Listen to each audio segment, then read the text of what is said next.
চোর স্বার্থ করে শহীদুল নামে এক ব্যক্তিকে হত্যা করে ঝুলিয়ে রেখেছে গ্যারেজের মালিক। স্টাফ রিপোর্টার শহীদুল ইসলাম, আশুলিয়া থেকে।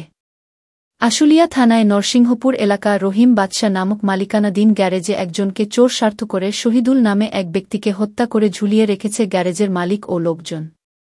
এই ব্যাপারে পাশের গ্যারেজের মিন্টু বলেন, আমরা বিচার করেছি এবং আমি সবাইকে অনুরোধ করেছিলাম যে এই চোরকে আমরা সেনাবাহিনীর হাতে দিয়ে দেই।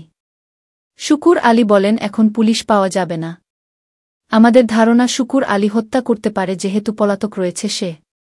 নিহত শহীদুলের স্ত্রীর কাছে ৮০,০০০ টাকা দাবি করেছিলেন অভিযুক্ত শুকুর আলী। পুলিশ তদন্তের মাধ্যমে প্রকৃত দোষী ব্যক্তিদের গ্রেপ্তার ও শাস্তি দাবি করেছে নিহত শহীদুলের স্ত্রী ও স্বজনরা। পুলিশ এসে ঘটনাস্থল থেকে ঝুলন্ত লাশ উদ্ধার করে ওই ঘর থেকে। এই তোমার আব্বার কি হয়েছিল? আমার আব্বু কাজের থেকে কয় আমার আব্বু নাকি এখান থেকে কি বুঝ নাকি জানি নিয়ে গেছে, তার জন্য ফোন দিয়ে নিয়ে আইছে। বাসায় গেছে ৩টা বাজে, বাসার থেকে ৪টা বাজে ফোন দিয়ে নিয়ে আইছে। পরে আমার আব্বুর বাসাও যায় না, ফোনও ধরে না, ফোন বন্ধ।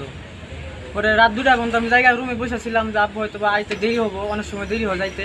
২টা পর্যন্ত বসেছিলাম, দিয়ে আসে না। পরে সকালে শুনি আব্বু নাকি মারা গেছে। তোমার আব্বুর নাম কি? শহীদুল। কারা মারছে? মারছে এই যে কি জানি নাম, সোহাগ নাকি জানি কইলো, এরা মারছে এই যে দোকানের মালিকরা। তাহলে এখন তুমি ছেলে হিসেবে কি দাবি করো? আমি বিচার চাই, হত্যাকাণ্ড বিচার চাও? কিশোরগঞ্জ থানা তারাইল, গ্রাম জাওয়ার। তোমার দাদার নাম কি? দাদার নাম আবুল কাসেম। আর তোমার আব্বার নাম শহীদুল? হ্যাঁ। কয় লাখ টাকা মারছে? টাকা চাইছিল কে? টাকা চাইছিল ১ লাখ, এই দোকানদাররা চাইছিল। কি সাদা? আম্মু টাকা দিতেও চাইছে, তারপরেও মনে করেন যে মারধর করছে, মারধর করে নির্যাতন করে মাইরা ফেলাইছে। তোমার বাবাকে ইতিমধ্যে কোনো সময় কি নেশাগ্রস্ত ছিল বা নেশা করতো? নেশা করতো, হালকা পাতলা করতো না? রাত ৩টা পর্যন্ত নাকি ওর সাথে বসে থেকে গল্প করছে, তারপরে যায় ঘুমাইছে। পরে সকালে উঠে দেখে ফার্স্ট নিয়ে মরে গেছে। তোমাদের কাছে টাকা ছিল কত? ১ লাখ টাকা চাইছে। ১ লক্ষ টাকা। তাহলে তুমি কিছুক্ষণ আগে বললা যে মাইরে ফেলাইছে, আবার বললো যে এখানে বসে ছিল একে তোমার? না, ৩টা পর্যন্ত ওরা নিজেরাই বলছে যে 3টা পর্যন্ত যারা বসে গল্প করছে। 3টা বাজে কইছে যে আমি ঘুমাই। সকালে ফজরের পরে আবার ওরা আইসে, আয় দেখে যে মানে লাশ ঝুলতেছে। কেরা আইছে? ওরা আবার আইছিল শুক্র ওরা আবার আয় দেখে যে লাশ ঝুলতেছে। ওদের একটাই নেই এখানে? ওরা আবার মার দূরে বসে ৭-৮ জন নিলাম আমার বাপের। বাইরের লোকজন সব কইলো, শুনলাম। তুমি আইসা কি দেখছো? আমি আইসা দেখি না, আমার এখন পর্যন্ত আমার বাপের দেখায়নি। আমার নাম মোহাম্মদ এনামুল। আমার নাম মোহাম্মদ এনামুল হক ভুইয়া। যে মারা গেছে তার নাম কি? তার নাম শহীদুল। কি হয় তোমার? আমার বোন জামাই। কিভাবে মারা গেল? কিভাবে মারা গেল আমি তো বলতে পারি না,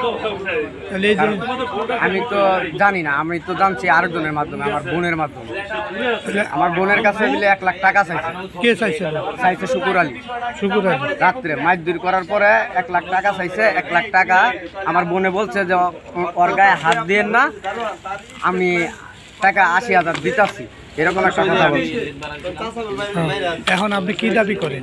আমি দাবি করি যে ওনার যারা জড়িত তাদের জন্য উপযুক্ত শাস্তি হয়।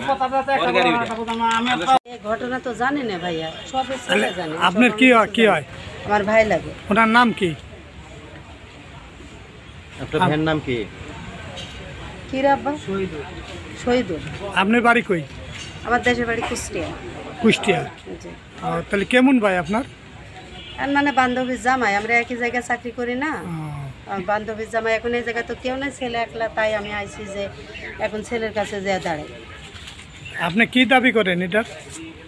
এখন দাবি করবে, এখন আমি দেখিনি তো কিছু, দেখবো, দেখার পরে তো একটা সিদ্ধান্ত নেওয়া যাবে। এখন আমার বোন বান্ধবী আসবে, আসার পরে দেখবো, দেখার পরে এটা মাইরে ফেলেছে না নিজে ইচ্ছায় গলায় দড়ি নিয়ে মরেছে সেটা তো বোঝা যাবে, তারপরে তো একটা সিদ্ধান্ত নেওয়া যাবে। আপনার গ্যারেজে আপনার নাম কি? আমার নাম আব্দুর রহিম। এই গ্যারেজের মালিক কে? আমি একতা এন্টারপ্রাইজ, মেসেজ একতা এন্টারপ্রাইজ। এই যে গ্যারেজে যে লোক মারা গেছে, এই ব্যাপারে আপনি কি জানেন? এই বিষয়টা আমি জানতাম না। গতকালকে থেকে আমি এলাকায় ছিলাম না, ডাক্তার কাছে ছিলাম। আমার অপারেশন ডেট ছিল আজকে, যেতে পারি না। সকাল ৬টার সময় সিকিউরিটির বউ বাসায় গেছে, যে বলতেছে আমাদের এখানে একটা লোক মারা গেছে। যে মারা গেছে তার নাম কি? যে মারা গেছে নাম শহীদুল। উনি এনে কি করতো? সেন মিস্ত্রি। আর মারছে কিরা? আর যে মারে না যা জানি না, সে আটক করে রাখছে শুনছি, তার নাম শুক্কুর আলী। এখানে আমাদের লেট মিস্ত্রি, যাকে দোকান ভাড়া দিছি আমি, ও, তাকে দোকান দিছি, সে দোকানে লেট মিস্ত্রি, সে চেইন মিস্ত্রি। সে কই গেছে? তা তো জানি না। তার ওয়াইফটা আমরা সকাল খবর পাবো, আমরা সবাই এসে তার ওয়াইফটা আটক করছি। আটক করে আমি থানায় ফোন দিছি। আমরা জানতে পারলাম যে গতকালকে 4টার থেকে শুরু করে রাত 11টা পর্যন্ত ওকে আটকে রাখা হয়েছে। তা এর মধ্যে কি আপনারা কি জানতে পারেন না? না, এই বছর জানতে পারো না, কিন্তু আমার গতকালকে ফোন দিছিল, বলছিল আমাকে ইয়ের চুরি হয়েছে, অনেকগুলো মাছ নিয়ে গেছে। বলছে কে নিছে? কয় শহীদুল নিছে। কীভাবে নিল? ও এখানে যার গাড়িটা ফিটিং করবে, তার গাড়িটা হচ্ছে মানিকগঞ্জ বাটার মালিকের গাড়ি, সে তাকে পাঠাইছে 3 দিন আগে। দেখছে ঘরে নতুন মাল, বলে আমার মালগুলো সেই নিয়ে গেছে, তাকে ডেকে নিয়ে আসছে। আইনা বলছে মাল তুমি নিছো। আপনি কি মনে করেন এটা একটা হত্যাকাণ্ড? সেটা আমি বলতে পারবো না, এটা আইন বলতে পারবে, তদন্ত করার পরে বলতে পারবে, আমি কিভাবে বলবো। যদি প্রমাণিত হয় তাহলে আপনারা মালিক পক্ষ কি ব্যবস্থা নেবেন? অবশ্যই ব্যবস্থা, আইনে যা আছে আমরা সেটা নিব, আইনের পক্ষে আমরা থাকবো, আইনে বলছে শ্রদ্ধাশীল আমরা থাকবো।